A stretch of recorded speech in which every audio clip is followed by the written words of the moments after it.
ஸ்ரீ காளிமாதா ஜோதிடம் உலக புகழ்பெற்ற ஜோதிடர் பண்டித் மகாராஜா. காதல், கல்யாணம், உத்தியோகம், வியாபாரம், கல்வி, குழந்தை பாக்கியம் மற்றும் மந்திர சூனிய பிரச்சினைகளுக்கு நிரந்தர தீர்வு. வணக்கம். இது தமிழ்வினின் மதிய நேர பிரதான செய்திகள். முதலில் தலைப்புச் செய்திகள். பொருளை மெகசின் சிறைச்சாலையில் பதற்ற நிலை, சிக்கிய மர்ம போதை, பின்னணியில் வெளியான காரணம். குறிப்பிட்ட சிறைச்சாலையில் துப்பாக்கிச்சூடு, நிலைமை தொடர்பில் அமைச்சரின் முக்கிய அறிவிப்பு.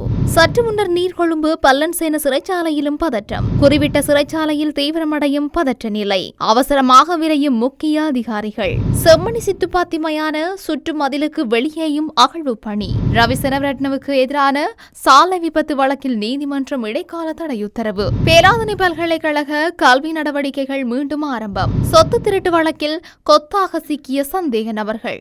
தொடர்பான விரிவான செய்திகள்.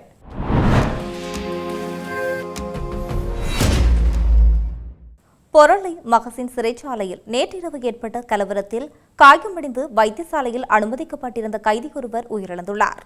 இந்த கலவரத்தில் 11 கைதிகள் காயமடைந்து சிறை வைத்தியசாலையில் சேர்க்கப்பட்டுள்ளதோடு 9 கைதிகள் வேறு சிறைக்கு மாற்றப்பட்டுள்ளதாக சிறைச்சாலை திணைக்கள ஊடக பேச்சாளர் தெரிவித்துள்ளார். பொருளை மெகசின் சிறைச்சாலையில் நேற்றிரவு ஏற்பட்ட பதற்ற நிலைமையை அடுத்து சிறைச்சாலை வளாகம் மற்றும் அதனை சுற்றியுள்ள பகுதிகளில் தொடர்ந்தும் பாதுகாப்பு பலப்படுத்தப்பட்டுள்ளது.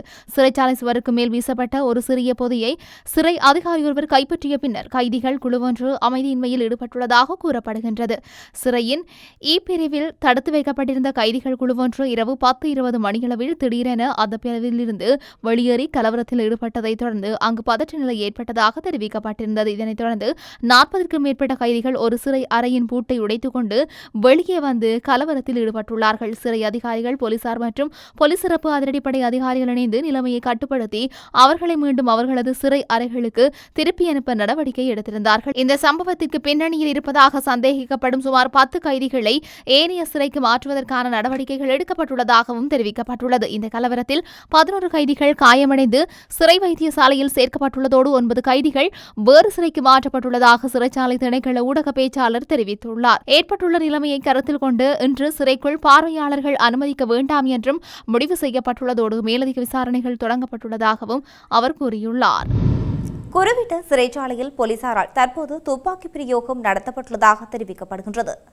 குறிப்பிட்ட சிறைச்சாலையில் ஏற்பட்ட பதற்ற நிலையை கட்டுப்படுத்தும் நோக்கில் இவ்வாறு போலீசார் துப்பாக்கிச்சூடு நடத்தியுள்ளனர். கைதிகள் இரு குழுக்களுக்கிடையே ஏற்பட்ட மோதல் நிலை தீவிரமடைந்ததாகவும் இதனை கட்டுப்படுத்துவதற்காக துப்பாக்கிச்சூடு நடத்தப்பட்டதாக நீதியமைச்சர் ஹர்ஷன நாணயக்கார தெரிவித்துள்ளார். நிலைமை ஓரளவு கட்டுப்பாட்டிற்குள் கொண்டுவரப்பட்டுள்ளதாகவும் தகவல்கள் வெளியாகியுள்ளன. இந்த கலவரத்தில் இதுவரை 2 உயிரிழந்துள்ளதோடு 11 பேர் வரையில் படுகாயமடைந்துள்ளனர். நீர்கொழும்பு பல்லன்சேன சிறைச்சாலையிலும் சற்று முன்னர் அமைதியின்மை நிலை வருவதாக தகவல்கள் வெளியாகியுள்ளன. கைதிகள் குழு ஒன்று கூரையின் மீது ஏறியுள்ளதாகவும் தெரிவிக்கப்பட்டுள்ளது. கடந்த மாதம் நீர்கொழும்பு சிறையில் வெடித்த மோதலை தொடர்ந்து அங்குள்ள கைதிகள் குழுவை பல்லன்சேன திறந்தவெளி சிறைக்கு மாற்றுவதற்கான நடவடிக்கைகள் எடுக்கப்பட்டிருந்தமை குறிப்பிடத்தக்கது.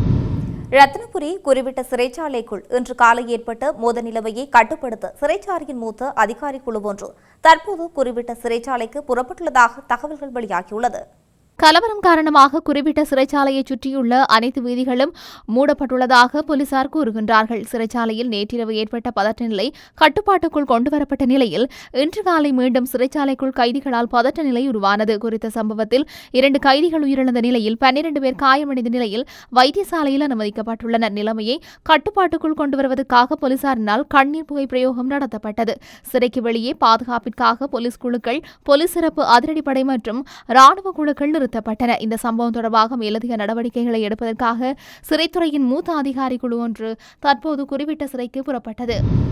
செம்மணியில் தற்போது அகழ்வு பணிகள் முன்னெடுக்கப்படும் பகுதி தவிர்த்து ஏனைய இடங்களிலும் புதைக்குழிகள் இருக்கலாம் என்ற சந்தேகத்தில் புதைக்குழியை அண்மித்த பகுதிகளில் 2 இடங்களில் எழுமாறாக அகழும் பணிகளை முன்னெடுக்க உள்ளதாக சட்டத்திரணி VS நிரஞ்சன் தெரிவித்துள்ளார்.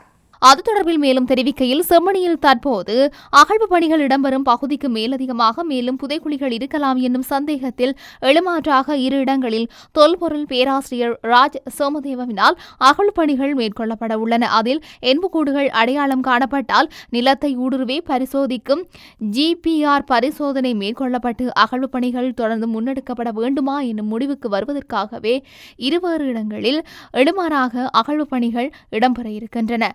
தற்போது அகழ்வு பணிகள் இடம்பெறும் சித்துப்பாத்தி மயானத்தின் சுற்றுமதில்கள் அண்மை காலத்தில் தான் கட்டப்பட்டுள்ளது. ஆரம்ப காலத்தில் அது ஒரு வெட்டவெளியாக இருந்தமையால் அகழ்வு பணிகள் 4 சுற்றுமதில்களுக்கு இடையில் நடைபெறாது, அதன் வெளியேயும் நடைபெற வேண்டும் என்று கோரிக்கை விடுக்கப்பட்டது. அதன் அடிப்படையில் செய்மதி படங்களின் அடிப்படையில் ஏதேனும் சந்தேகமான இடங்கள் அடையாளம் காணப்பட்டால் அந்த இடங்களிலும் எழுமாற்றாக அகழ்வு பணிகளை மேற்கொள்ள வேண்டும் என்று பிரஸ்தாபிக்கப்பட்டுள்ளது. இவை தொடர்பிலான இறுதி தீர்மானங்கள் எதிர்வரும் அக்டோபர் மாதம் 14ஆம் தேதி நடைபெறவுள்ள வழக்கின் பின்னர் தீர்மானிக்கப்படும் என்று மேலும் தெரிவித்துள்ளார். பொது பாதுகாப்பு அமைச்சின் செயலாளர் ரவி செனவிரத்னவுக்கு எதிராக வீதி விபத்து தொடர்பான வழக்கு ஒன்றின் விசாரணை இடைநிறுத்தி கொழும்பு மேல் நீதிமன்றம் இடைக்கால தடை உத்தரவு ஒன்றை பிறப்பித்துள்ளது. இந்த இடைக்கால தடை உத்தரவானது இன்று பிறப்பிக்கப்பட்டுள்ளது. கல்கிசை நீதவான் நீதிமன்றத்தில் நிலுவையிலுள்ள வீதி விபத்து தொடர்பான வழக்கின் விசாரணைகளை முன்கொண்டு செல்வதற்கே இவ்வாறு இடைக்கால தடை உத்தரவு பிறப்பிக்கப்பட்டுள்ளது. ரவி செனவிரட்னவினால் தாக்கல் செய்யப்பட்ட மீளாய்வு மனுவை ஆராய்ந்த போதே கொழும்பு மேல் நீதிமன்றம் இவ்வாறு உத்தரவிட்டுள்ளது. நிலவிய சீரற்ற வானிலை காரணமாக தற்காலிகமாக இடைநிறுத்தப்பட்ட பேராதனை பல்கலைக்கழகத்தின் கல்வி நடவடிக்கைகளை மீள ஆரம்பிப்பது குறித்து அறிவிப்பொன்று வெளியாகியுள்ளது. அனைத்து கல்வி நடவடிக்கைகளும் எதிர்வரும் திங்கட்கிழமை முதல் மீண்டும் ஆரம்பிக்கப்பட உள்ளதாக பல்கலைக்கழகத்தின் உபவேந்தர் தெரிவித்துள்ளார்.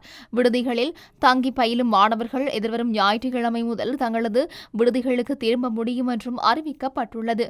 மோசமான வானிலையை கருத்தில் கொண்டு பேராதனை பல்கலைக்கழகத்தின் அனைத்து கல்வி செயற்பாடுகளும் மற்றும் பரீட்சைகளும் மறு அறிவிப்பு வரும் வரை தற்காலிகமாக நிறுத்தப்பட்டுள்ளதாக கடந்த 3ஆம் தேதி பல்கலைக்கழக நிர்வாகம் அறிவித்திருந்தது. மகாவலிகங்கை பகுதியில் அமைந்துள்ள பேராதனை பல்கலைக்கழகத்தின் சரசவி மெதுர விடுதியின் கீழ் தளத்தில் வெள்ளப்பெருக்கு ஏற்பட்டு விடுதியில் தங்கியிருந்த மாணவர்கள் பாதுகாப்பான இடங்களுக்கு வெளியேற்றப்பட்டிருந்தமை குறிப்பிடத்தக்கது.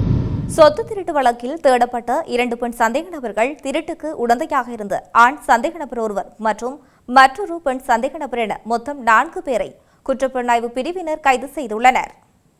ஜூலை 18ஆம் தேதி ஒரு வீட்டிற்குள் புகுந்து 1,41,00,000 மதிப்புள்ள தங்க பொருட்களை திருடிய குற்றம் தொடர்பாக தொடங்கப்பட்ட விசாரணையை தொடர்ந்து இந்த சந்தேக நபர்கள் கைது செய்யப்பட்டுள்ளனர். இந்த திருட்டில் ஈடுபட்ட 2 சந்தேக நபர்கள் நேற்று தேகிவளை பகுதியில் கைது செய்யப்பட்டார்கள். குற்றத்திற்கு உடந்தையாக இருந்த மற்றொரு சந்தேக நபர் ஹட்டன் பதானா பகுதியில் கைது செய்யப்பட்டார். குறித்த சந்தேக நபர்களால் 8 ஜோடி தங்க காதணிகள், 4 தங்க பதக்கங்கள், ஒரு கை காப்பு, 10 தங்க நெக்லஸ்கள், ஒரு கைகாப்பு மற்றும் 2 தங்க மோதிரங்கள் உள்ளிட்ட நகைகள் திருடப்பட்டது. இந்த நகைகள் அனைத்தும் காவல்துறையினரால் கைப்பற்றப்பட்டு மவுண்ட் லவ்னியா காவல் நிலையத்தில் ஒப்படைக்கப்பட்டன. சந்தேக நபர்களுக்கு 28, 46 மற்றும் 53 வயது என்றும் அவர்களில் ஒருவருக்கு 28 வயது என்றும் அவர்கள் ஹெட்டன் பதானா பகுதியைச் சேர்ந்தவர்கள் என்றும் காவல்துறை விசாரணையில் தெரியவந்துள்ளது. இது தொடர்பான மேலதிக விசாரணைகளை மவுண்ட் லெவனியா காவல்துறையினர் மேற்கொண்டு வருகின்றனர்.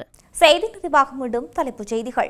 பொருளை மெகசின் சிறைச்சாலையில் பதற்ற நிலை, சிக்கிய மர்ம போதை, பின்னணியில் வெளியான காரணம். குறிப்பிட்ட சிறைச்சாலையில் துப்பாக்கிச்சூடு, நிலைமை தொடர்பில் அமைச்சரின் முக்கிய அறிவிப்பு.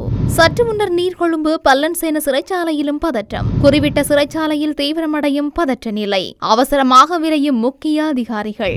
செம்மணி சித்துப்பாத்திமையான சுற்று மதிலுக்கு வெளியேயும் அகழ்வு பணி. ரவி செனவிரட்னவுக்கு எதிரான சாலை விபத்து வழக்கில் நீதிமன்றம் இடைக்கால தடை உத்தரவு. பேராதனை பல்கலைக்கழக கல்வி நடவடிக்கைகள் மீண்டும் ஆரம்பம். சொத்து திருட்டு வழக்கில் கொத்தாக சிக்கிய சந்தேக நபர்கள். இத்துடன் தமிழ்வினின் மதிய நேர பிரதான செய்திகள் நிறைவடைகின்றன. செய்திகளை உடனுக்குடன் அறிந்து கொள்ள தமிழ்வின் என்ற யூடியூப் பக்கத்தினூடாக இணைந்திருங்கள். வணக்கம். ஸ்ரீ காளிமாதா ஜோதிடம் உலக புகழ்பெற்ற ஜோதிடர் பண்டித் மகாராஜா. காதல், கல்யாணம், உத்தியோகம், வியாபாரம், கல்வி, குழந்தை பாக்கியம் மற்றும் மந்திர சூனிய பிரச்சனைகளுக்கு நிரந்தர தீர்வு.